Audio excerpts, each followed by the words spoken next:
We received a hotline tip, and the tip was about the use of state-owned vehicles assigned to the director and deputy director of ALE. In the background, both worked at the Raleigh headquarters, but both maintained homes in Asheville. The allegation was that the director and deputy director used state-owned vehicles to travel home on weekends without valid business reason in violation of state policy.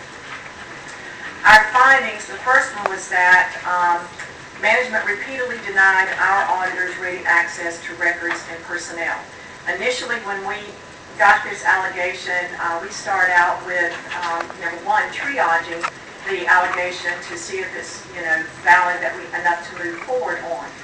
And so we made initial contact with the director of ALE, and he inquired as to our authority to come in and talk about this. We get this question a lot when we initiate an investigation about what is our authority, how far can we reach, what can we do. But we then had conversations with the chief deputy secretary and the secretary. We talked about our statute. The state auditor has ready access to personnel files, personnel, have interviews, and basically don't need anybody's approval. And the secretary, having dealt with, under the Easley administration, or with other investigations with this same investigative group, is aware of the state auditor's ready access authority. So we were able to interview the director and deputy director in our initial interviews. And then after that, we decided that we needed to look at their personnel files. So we sent over a request just out of just being cooperative or out of courtesy, I guess, to their general counsel. And we were told by the general counsel that in order to look at these files, we needed the approval of the secretary. Well, we really don't. And she also told us that the secretary would be out of the office for over a week. So we reminded them of our ready access law and that we really didn't need their approval. And so but anyway, the general counsel went and obtained approval from the secretary, and we were able to go in and look at the personnel files that afternoon, but the general counsel remained in the room the whole time that we were looking at the files. And then, after looking at the issues and what the allegations were, and looking at the documentation that was provided to us by the director and deputy director, and then looking at the personnel files, then we decided that we need to corroborate some of their information by going out and talking to the field staff.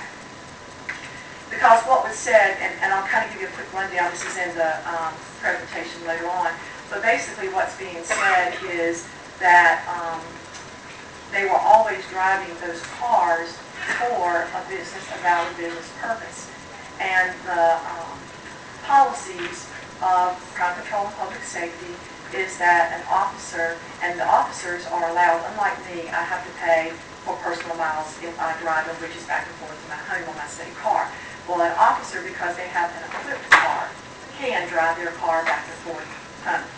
But the policy of the crime control and public safety is that an officer has to live either within their district or within extenuating circumstances. They can live 40 miles within a district office or a field office. So these two gentlemen established an apartment in the Raleigh area and maintained their homes in Asheville and Weaverville. So the contention was we did have a valid business reason for going to the western part of the state. We did go by our western offices, and we did have valid business to handle or to discuss. So to corroborate that, we tried to set up meetings with their field staff.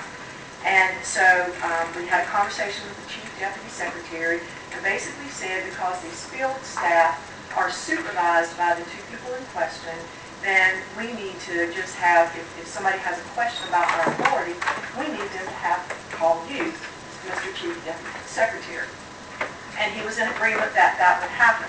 So we called the Asheville, the agent in charge at the Asheville office, and said we wanted to schedule an appointment. And we told him, if you have any questions about it, then call the Chief Deputy Secretary.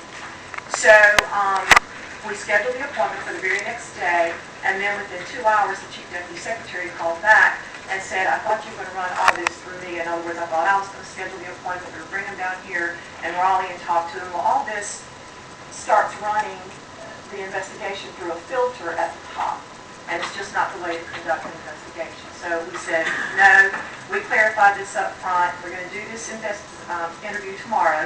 We're going to do it tomorrow afternoon, and we're going to do it in the Asheville field office. So left that conversation. Then the next day, we get a phone call. My director of investigations gets a phone call from the secretary, and they go back and forth again about our authority to talk to their staff. So the investigative staff gets to Asheville, and they're told, the gentleman who we'd scheduled the appointment with comes out and says, sorry you drove so far, but I'm not talking to you. Been told by management that I can't talk to you, and this came from the secretary. We found out later that the field agent in charge of this field office had actually talked to the director. The director told him not to talk to us until he found out what was going on. So after all of these issues, we decided that we were just going to have to go the route of issuing subpoenas to be able to finish our investigation. So we consulted with the Attorney General's office, and we're on that route when we are finally given access to this special agent and field office. Following the initial interviews with the director and the deputy director, I received a complaint against my investigators, and it was a formal complaint written, and then there was a public records request wanting to see their personnel files, wanting to see their employment history, their training, their travel expenses, their vehicle use, and so basically they wanted to investigate the investigators that were investigating them. So then we get through all of this, and we want to sit down with the deputy director and the director and go over all the information that we have accumulated and give them a chance to respond and talk to the investigators. And so we scheduled an appointment to meet with them, one at 2 o'clock on an afternoon and one at 2:30, and we called their administrative assistant and scheduled the appointment. And she said basically she thought that the interviews were going to happen down at Crime Patrol and Public Safety. And we said, no, we're holding these interviews here. And so that was left on the table, and the appointment, as far as we were concerned, was scheduled. The day before the appointment, we sent an email confirming the appointment, the time, the location, and when the time arrived for the appointments, neither of them showed. So when we questioned the secretary, first it was, well, it was a misunderstanding. They thought it was in the morning or something to that effect. And, actually, I think the appointments were in the morning, and they thought they were in the afternoon, excuse me. And then later in another conversation, well, I think one of them had a doctor's appointment.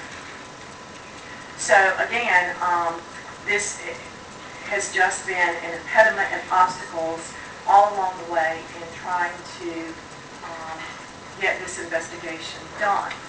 And in the response on this particular issue, we've been told that we misinterpreted them trying to get clarification as obstacles, impediment of. But when you explain the state auditor's ready access statute several times to the same person, her people that already know about it, number one, and it's been explained to them in other investigations, that's, again, a little difficult to understand. So our recommendation here is that Crime Control Management should comply with general statutes and provide us ready access whenever we are conducting an audit or an investigation, and that management should stress to all employees the importance of full cooperation with all and any audits and investigations. The next finding was the crux of what we were called in to look at anyway, and this is, the finding is that ALE did not maintain adequate documentation to support the business purpose for state vehicle usage. It was evident in our interviews with the secretary, the deputy secretary, the director, and deputy director that they all understood that travel in a state car should be documented with a valid business use of the car. And they were both assigned to their daily their duty station was assigned to be in Raleigh. And then I kind of noted in the next two bullets the policy about living within a 40-mile radius, and that they are allowed to commute, but again, there's still that stipulation that you don't live within a 40-mile radius, and these two gentlemen have established an apartment here in Raleigh. ALA did not maintain adequate documentation. Limited documentation was provided to our auditors. For the director, when we asked for documentation, we received monthly timesheets and hours worked daily.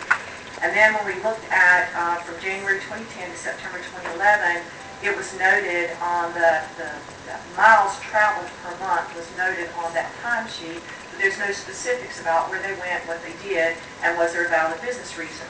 And so when you average that, there's 982 average miles driven with this state car by the director in the course of a month over that time frame. But when we went back and looked at gas card purchases, we saw that 58% of the gas card purchases during that time were in the Raleigh area, and 35% of the gas card purchases in that time frame was in the Asheville area. And then even those in the Raleigh area were pretty sporadic. You might get gas like once every 2 or 3 weeks.